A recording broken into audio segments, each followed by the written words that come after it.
The process is still internal to the department, and the process meetings that involve the FSIN, the Métis Nation, and the police forces is ongoing. So the politicians haven't seen it yet, but they will be shortly. The idea is that this process will be developed to the point where the minister can take it to cabinet and hopefully get cabinet approval and then submit it to the legislature in the coming session this spring. Now, I want to describe the main elements of that process, but caution you, I'm going to be talking about it as though it's already an implemented fact, whereas it still has to go through the normal hurdles that you have to jump over when you're changing government policy and changing legislation. Right now, I, as the investigator, am the single sole person who decides whether a complaint is well-founded or not. And my decision on that question is dependent upon the investigation that has taken place, and for the most part, those investigations are being done by the police service involved. That's going to change. This judgment by one person is going to hereafter be made by a commission of 5 persons. They will be appointed following a consultation process and will be drawn from the First Nations community, from the Métis community, as well as from the larger Saskatchewan community. The chair will be a lawyer,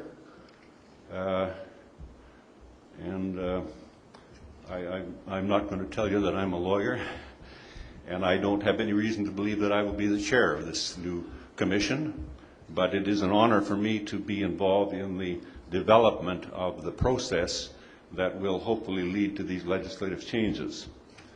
The staff of the office is currently consisting of one investigator, Mr. John Clark, who's here with us today, and a support person. That staff is going to be increased to 6 full-time employees, and that is in addition to the 5 panel members that I mentioned a few moments ago. There will be 3 investigators, there will be 1 supervisor who will also have investigating responsibilities, and 2 support staff. We'll be opening an office in Saskatoon very shortly, and 2 of our new investigators will be located in the Saskatoon office.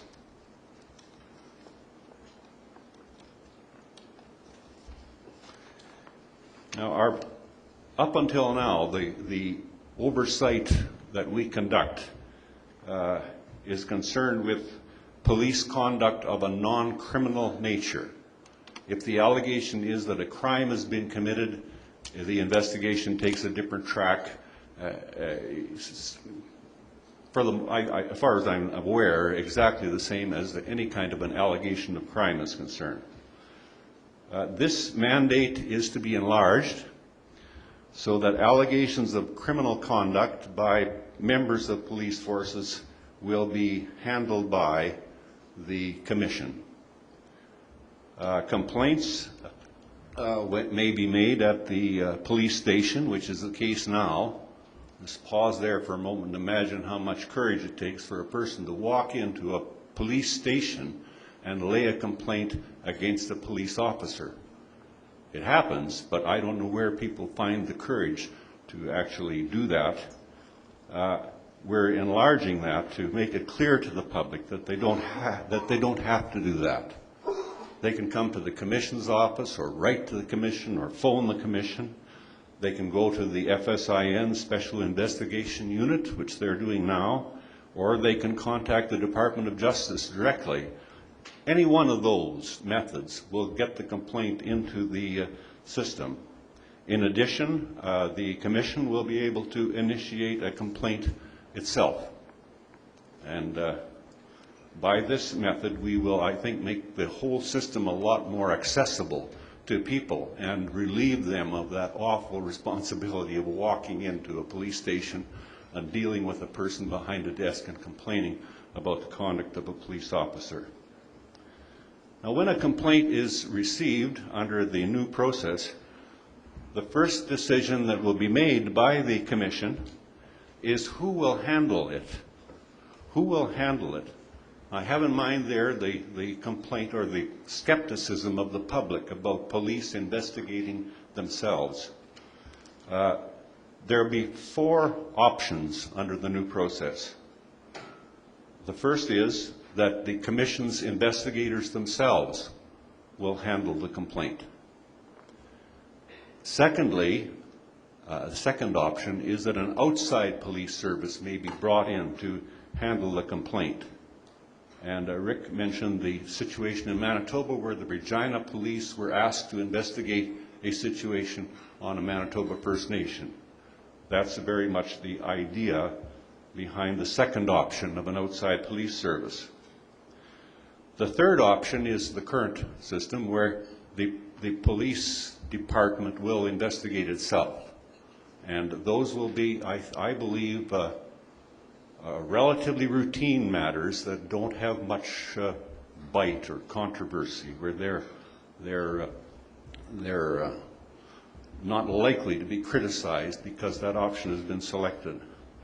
And the fourth option is a variation of the third, and that is an outside observer will be appointed by the Commission to come in and monitor the investigation that's done by the police department and report on the result or on the investigation. Which one of those options is chosen will depend on the nature of the complaint. Sensitive or controversial matters will likely be handled by the Commission investigators or by an outside police service. Less sensitive or routine matters may be handled according to the third or the fourth option.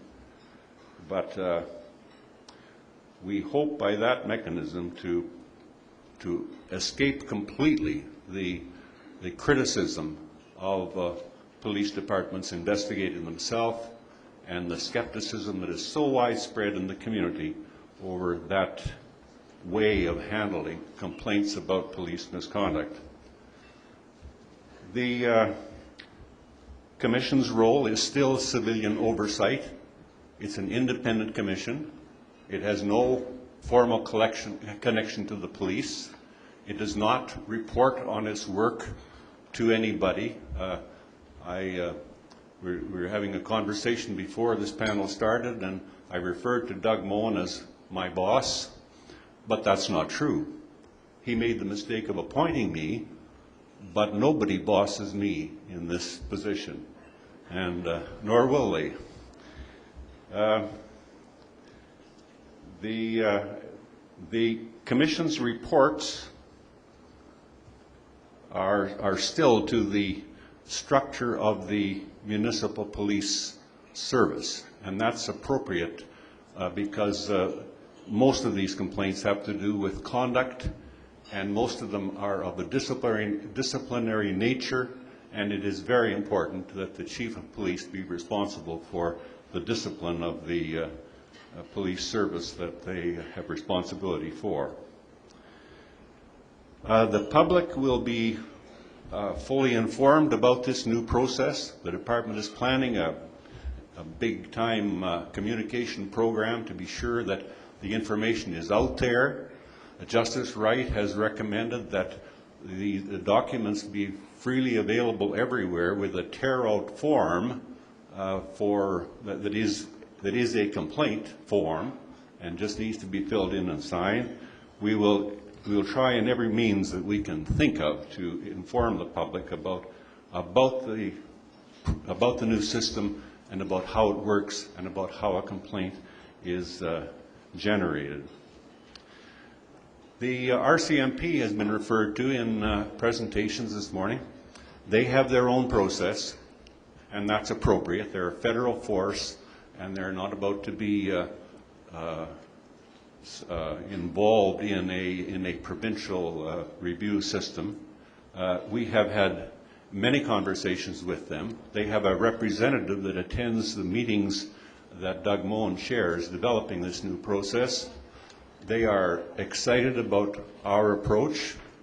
The Public Complaints Commissioner herself has said that, has told me that this is the best process in Canada as far as she's concerned. This is where processes should go to.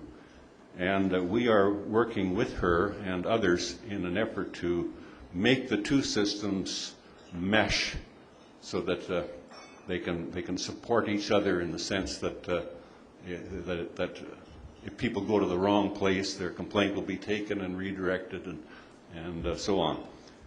So we're hopeful that we're even hopeful that they might establish an office in Saskatoon next door to ours, so that the connection between the public complaints against the RCMP and those against the municipal police can be handled together and support each other as far as possible. Now, if I may say so, offer you my personal opinion, this process is a giant leap forward. It's a very, very significant change. I think it responds to the two main problems that I mentioned earlier.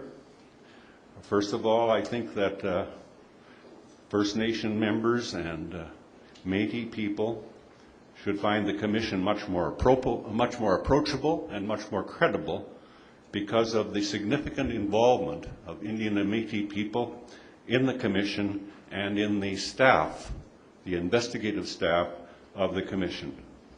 The process will be more transparent, it will be more user-friendly, and finally, the problem of police investigating their fellow officers will be a thing of the past in sensitive or controversial complaints. Finally,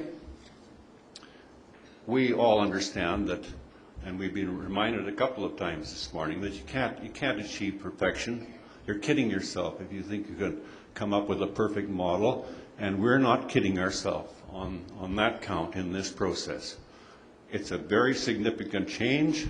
We probably haven't got it right, so we're going to evaluate this program from time to time, probably annually, to see how it's working.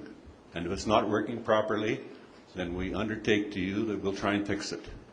But all in pursuit of the very important principle of civilian oversight of police misconduct.